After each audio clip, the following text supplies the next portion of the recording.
Beaucoup de choses ont été dites et je rejoins complètement.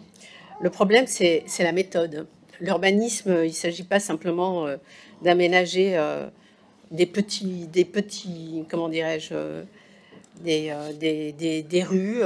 Enfin, ce que je veux dire par là, c'est que le projet de Jeanne d'Arc ne s'inscrit pas dans une vision globale, cohérente. Vous parlez de cohérence, il n'y a pas de cohérence. L'urbanisme, c'est une vision globale de la ville d'abord.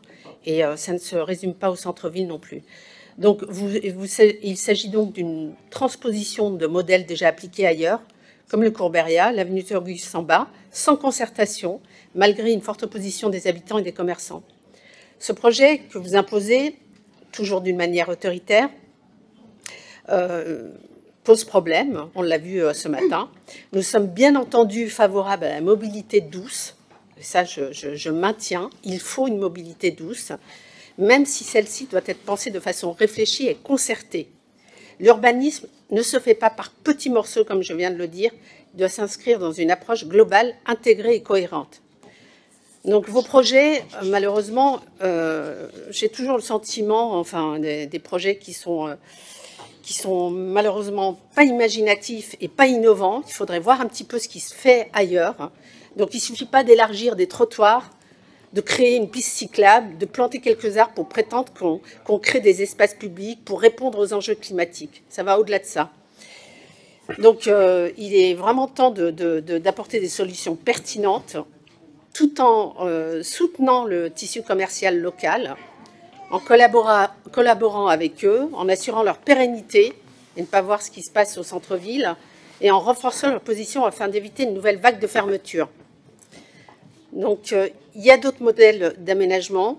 Je vous invite vraiment à les découvrir, très intéressants, notamment sur l'idée du rond-point. Vous présentiez le rond-point en aménageant, enfin, élargissant les places, mais le rond-point est peut-être pensé complètement autrement. Voilà, le rond-point peut être un espace de rencontre, d'attractivité, un espace où on peut retrouver des activités. Ça se fait en Amérique du Sud.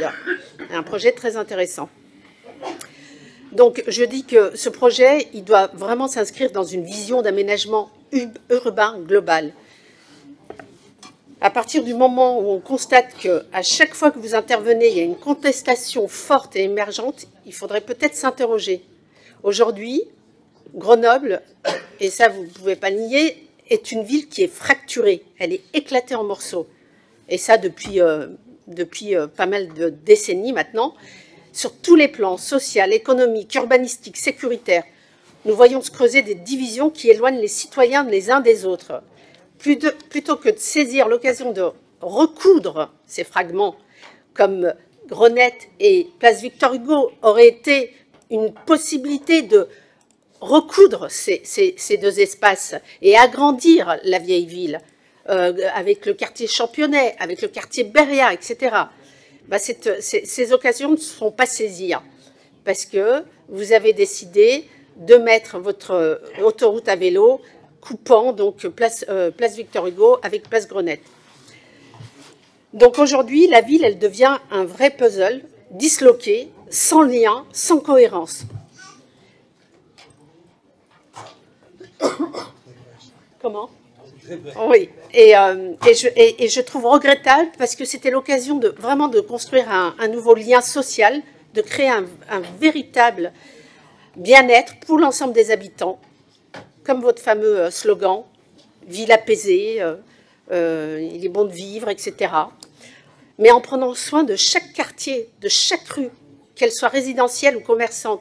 Vous auriez pu réaménager l'espace public en pensant à l'harmonie, à la fluidité des déplacements et des rencontres, à l'importance des lieux où se tisse la convivialité. Mais au-delà de ça, vos choix semblent renforcer des divisions. Vous parlez de démocratie, mais où est le dialogue avec les Grenoblois dans leur ensemble ? Vous dialoguez, et ça je le vois tous les jours, vous dialoguez avec une partie de vos électeurs, principalement ceux qui habitent le centre, ceux qui partagent vos priorités, mais les autres, ceux qui habitent les quartiers plus périphériques, qui ne reconnaissent pas dans vos choix d'aménagement. Où est leur voix ? Vous n'êtes pas un rassembleur, vous êtes au contraire un facteur de division. Vous n'avez pas réussi à recoudre notre ville, à recréer une harmonie dans sa diversité. Nous avons besoin d'une gouvernance qui écoute, qui rassemble, qui recoue les morceaux épars de cette ville pour créer un véritable tissu social, une ville vivante et unie.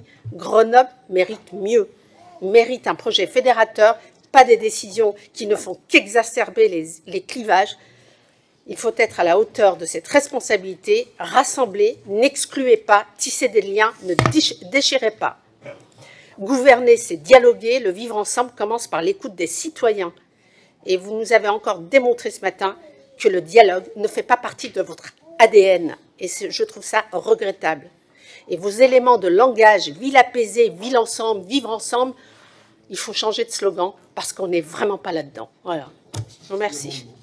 Alors, oui, l'amendement propose de remplacer le gras de la délibération par « Il est proposé au conseil municipal de demander à Grenoble-Alpes Métropole la mise en place d'un moratoire avant la signature de la convention de comaîtrise d'ouvrage et de fonds de concours afin de mettre à profit ce délai pour revoir les modalités du projet en concertation avec les habitants. » Je vous remercie.